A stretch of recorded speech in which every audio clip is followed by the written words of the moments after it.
Hello everybody and welcome. In this video I'm going to show you how to allow access to contacts and call history for your headphones Argon Audio Quiet Storm.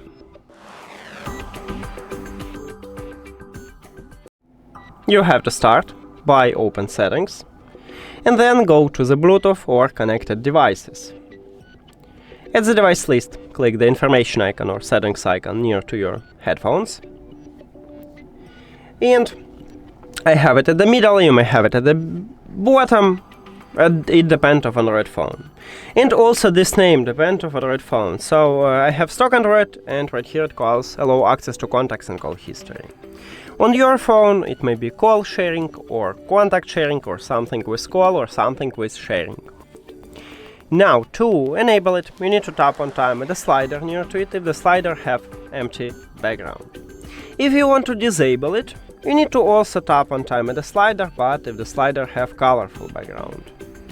And that's it. Thank you for watching this video. If you found it helpful, please consider subscribing to the channel and leave the like on the video. See you later!